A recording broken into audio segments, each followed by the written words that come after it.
My name is Anik Rahman. I'm an advisor with Independent Electricity and System Operator in Ontario. I have quite a bit of experience working in engineering with Ontario Power Generation, building generating stations, refurbishment projects, and later on working in energy markets with the organization. I'm happy to share my experience. What measures are taken to optimize the efficiency of power generation equipment and minimize energy losses during operation or maintenance?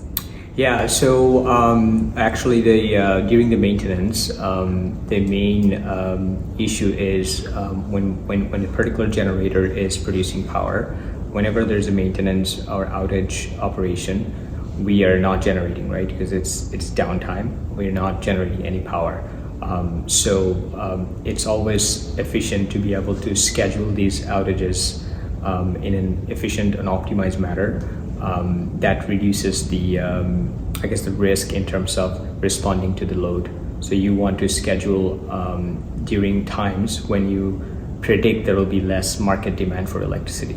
For example, for hydroelectricity, it'll be wise to schedule those unit maintenance during periods when it's dry, when there's not enough fuel, which is water, which ends up being July, August, September periods, which is a dry periods for river system and less flow. So that would be an optimized way in terms of scheduling. When you have less fuel, you're probably not running all the units in your hydroelectric facility, so you would try to book some of the units for annual maintenance or a 10-year maintenance or a 5-year maintenance, depending. Also, another thing is very important is to be on schedule. If you have a plan for, say, 2 months or 3 months at a time that you're doing some work, taking a unit out from the grid and you're doing some maintenance, and it's very important to be within that time frame that you've restricted yourself. So be able to have a certainty in terms of your work is important, because then any more days that you spend, you are basically over your downtime that you budgeted for yourself, and that will eventually hurt your revenue and your efficiency to be able to be a efficient power producer. So what are the current procedures when it comes to quantifying the deficiencies, and what do you think can be done to improve them? I think in terms of quantifying deficiencies, it could be, it varies based on industry, based on the particular departments that looking at the type of deficiencies. For example, if it's in the utility industry, based on my experience, it's always been divided part the technical disciplines, so civil engineering, mechanical engineering, or electrical engineering. So equipment and devices will be divided based on these disciplines, and then each discipline usually maintains a type of a log in terms of system health and understanding what type of maintenance might be required in upcoming days. A lot of it's always a lot of the walk downs, inspections on site. Nowadays there's a lot of remote monitoring as well in terms of instrumentation for dam safety, in terms of, say, understanding vibration in generators, understanding certain heat temperature, pressure of equipments. I think there was a lot of smart intelligent sensor equipments that have been installed as well that can be monitored remotely. The challenges, I would say, a lot of times is to have a centralized system for bigger organization where you could pretty much see everything in one place and make a decision based on that. That can be challenging at first to set it up. So that's something can be improved upon as new technology comes in and we become more efficient of creating that centralized repository, and also more so of maintaining it and using it in an effective manner.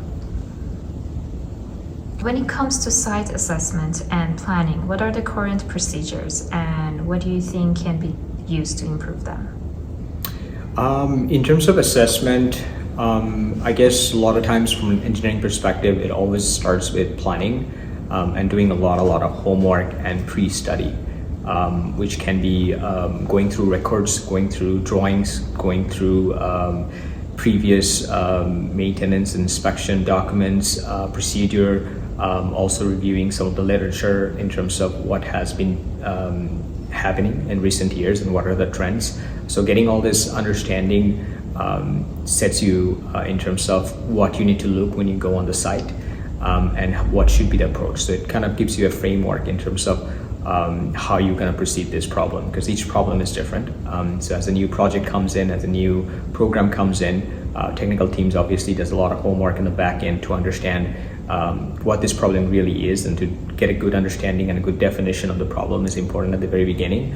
And then once you have that set up, you obviously have to go on the site, check things out on your with equipment. It could be using divers if something's underwater. It could be using ROVs if something you don't have a divers but you want to still have visuals. It could be using drones to take aerials. It could be used combination of technology to do measurements on site, whether it's physical measurements, whether it's using laser technologies, depending upon what's available and the staff's been trained up upon. And then once you have all that information from your site, then you go back to your, in your office setup, or within your working areas, and then you try to come up with a solution. And then as the solution comes in, you have to work with people on site or on the field to ensure that the solution that you're proposing is a fit with the appropriate problem that they're facing. And there's always that challenge in terms of designing a solution that is a perfect fit for the conditions that you've seen in field or site. And that's something that can continuously be improved in terms of introducing new technology. And I think more so of technology, I think what is more important is to have efficient staff and team members that are trained into using these technologies, because there could be an overwhelming of new technologies that are coming in the industries, especially in recent years. But to having been a good set of staff that are trained and understanding in terms of the full uses of these technologies can be a vital in terms of success. What are some specific examples you can think of that 3D scanning could help you in your past or present projects? Yeah, I have actually used one time particular 3D scanning. It was an older technology, maybe in a couple of years back. We had a certain situation in a generating station where we had to go near to the unit for a hydro station where the unit turns. So we had it dewatered, and we needed to come up with a particular type of formwork for that area, and we needed to communicate with the constructor or builder who was going to supply that particular equipment. And it was based in Europe, I think, and there was that it would be very expensive for them to come over and to do the measurements themselves, because we did have the drawings, but the issue was things change over the years, so it's not 100% as it looks at the drawing. Because of pressure, because of other things, and because of age as well of the structure, things and shape can change over the years. So we needed something that is a picture image of the current condition. So we've used the technology to get a somewhat good 3D capture of the area, which gave the constructor a measurement and view dimension and how the work area looks in reality at present condition. So that was one of the examples that I've used. I've seen my colleagues and team members using other sorts of technology where it can be used for certain accessibility issues, to resolve certain accessibility issues where you're trying to probably communicate with another team that is not present at the site location in terms of your accessibility situation on site, because site access to different areas could be tricky in an industrial setting, right? And so you need to ensure that team members can access certain areas in a safe manner, and sometimes it requires to have specific equipment, scaffolding, or certain platform uses of a combination of ladders and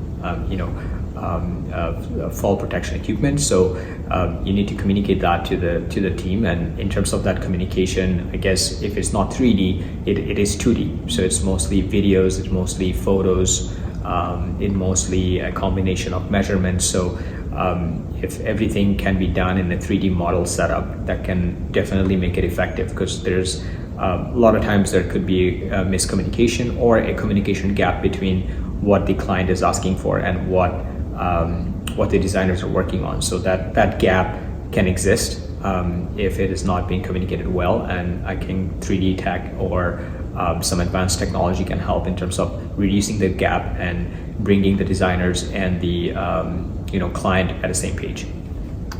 And how do you stay up to date when it comes to new technologies that are related to the power generation industry? I think in terms of understanding the industry, I think to be up to date, I think just like anybody, I think you have to be curious. First, you have to understand that you need a certain amount of curiosity to know the unknowns. Just generally talk with people in the industry, attend the conferences, trade shows, see what are the new tech that are coming in. To read a lot of journals, some of the credible journals like MIT Tech Review, Economist has a technological version as well. Just be on the, stay within the realm of what are the new techs that are coming in the industry and what could be their potential use for your particular industry. Also, as I go to different conferences or talk to people within the industry, it's always good to know what type of sort of challenges or problems they're facing. And try to find a solution for them or understand how they're solving their existing problem, I think is important, because it's a lot of times that problems can be replicated within my own particular organization as well.